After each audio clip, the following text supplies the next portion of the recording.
It's customary for every Smash title to feature at least one new fighter entry from the Pokemon franchise. For 64, there was Pikachu and Jigglypuff. For Melee, it was Pichu and Mewtwo.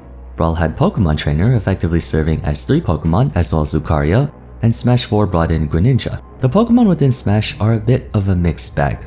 On one hand, they bring some of the most unorthodox and intriguing playstyles among the cast, but on the other, their quirkiness leads to polarization, causing them to be unpopular from both an experiential and pragmatic standpoint, none more so than Smash Ultimate's debut Pokemon Incineroar.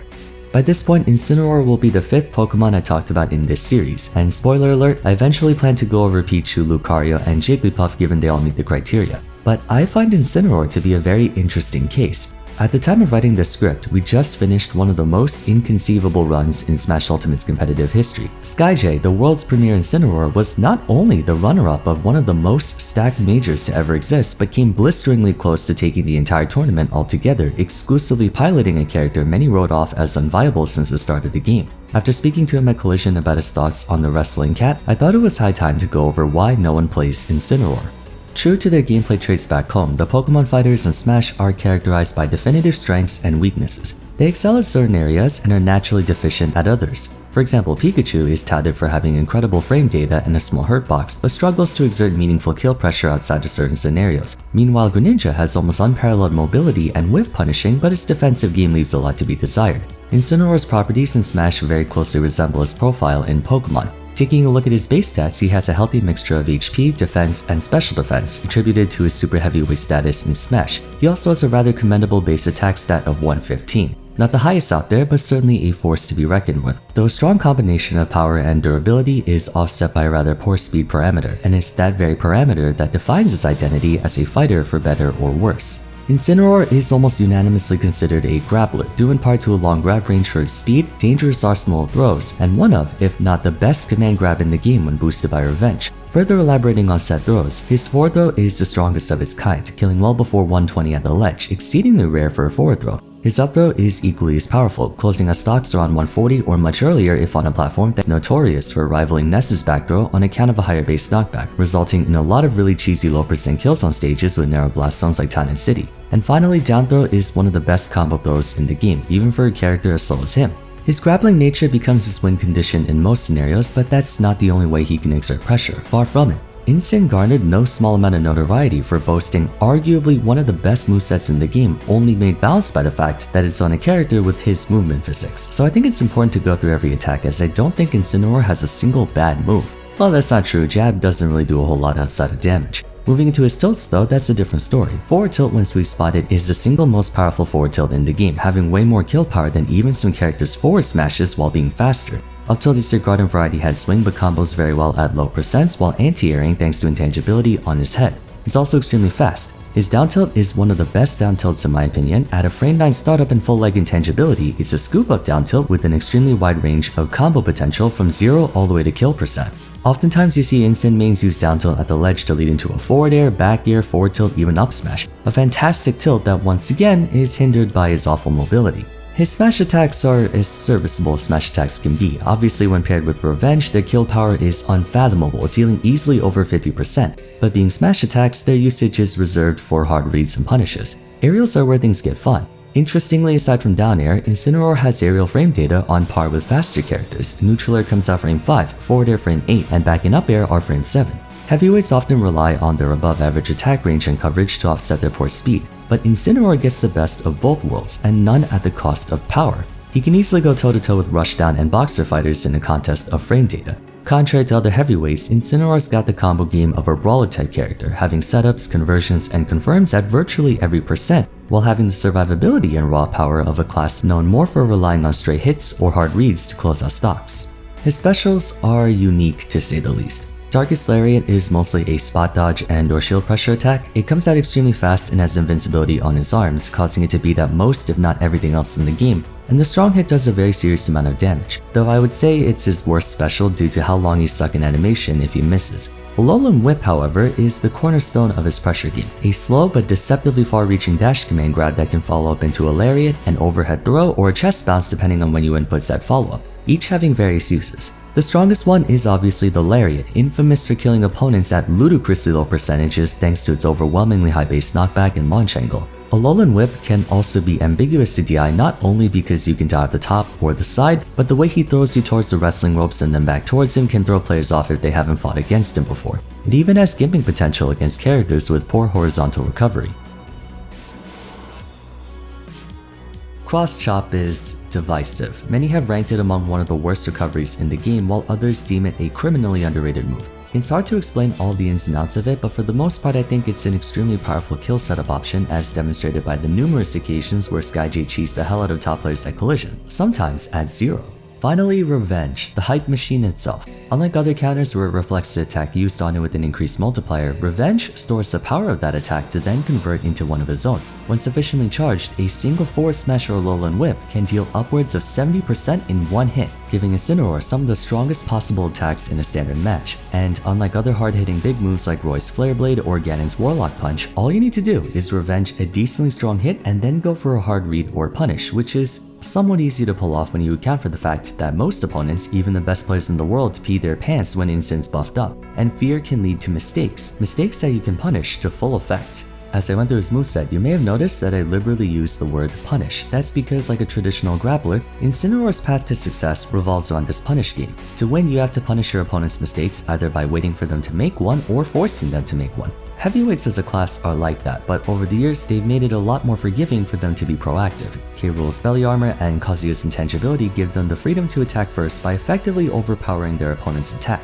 Incineroar's fast frame data and respectable coverage give off the impression that he can do the same, but once again, his poor speed hamstrings what he can get away with. I'm mostly preaching to the choir, but it's still something to go over for the sake of thoroughness. Yes, Incineroar's greatest practical issue is that he's got the worst physics in the game. His powerful abilities, limitless KO setups and options, and dangerous normals come with a severe trade-off. He's a projectileless character with abysmal mobility, which also gives him one of the worst neutral games out of the entire cast. Typically, characters who are slow on both the ground and the air have some or many ways to exert pressure from a distance, placing the onus on their opponent to approach them instead, which is what they want. Even then, they tend to have at least one aspect of movement that's usable. Robin's ground speed is laughably poor, but their air movement isn't half bad.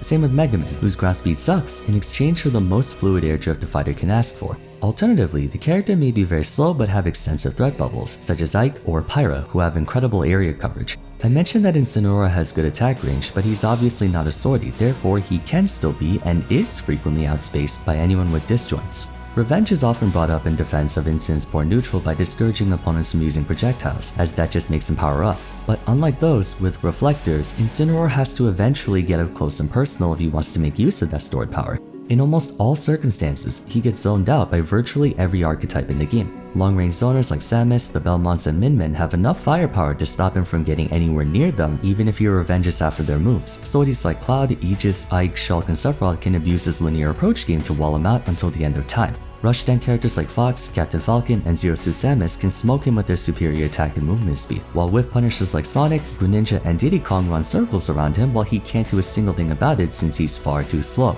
Incineroar is living proof that you can have a moveset that's broken beyond belief, but it doesn't matter if you don't have the right mobility to capitalize on it. It's not even a Kirby thing either. Kirby's issue is that he has garbage specials. Incineroar's specials are pretty good all things considered, but his movement options are even worse than Kirby's, making him theoretically worse than Kirby altogether.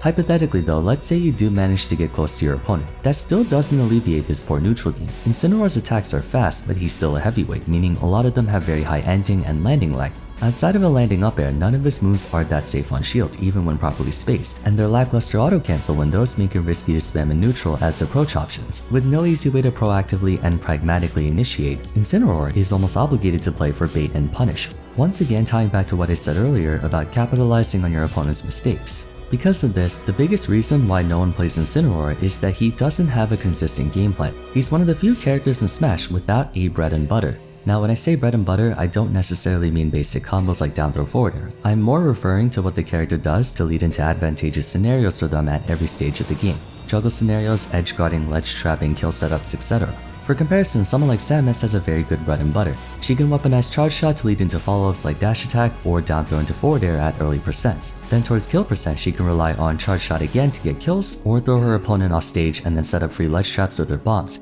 A character like Wario has an easy bread and butter kill combo, making use of neutral air into up air into waft. It's something that works on basically every character, and you can rely on it consistently regardless of matchup. Incineroar doesn't have anything like this because he's a grappler with a bait and punish game. For all intents and purposes, he's easy to pick up, but without a reliable game plan to default on, the only way he succeeds is by knowing the windows of opportunity for every matchup, and then knowing the windows of opportunity for every player. When fighting against a Rob, you have to not only know how to get in on that Rob, but then figure out if that specific player is a campy Rob who spams gyro and laser, a grab happy Rob who likes to fish or down throw kill setups, or a back air spammer Rob, and then you have to adapt your playstyle around whichever playstyle that opponent has. Fundamentally, every character has to do this, but the stronger their bread and butter, the wider their margin for error. Comparatively, Lucina still has to adapt to what kind of playstyle that specific Rob player likes to go for, but doesn't have to be as precise about it by virtue of her generous area coverage and safer aerials. This makes Incineroar very exhausting, especially at higher levels of play where your opponents are very good at mixing up their game plan.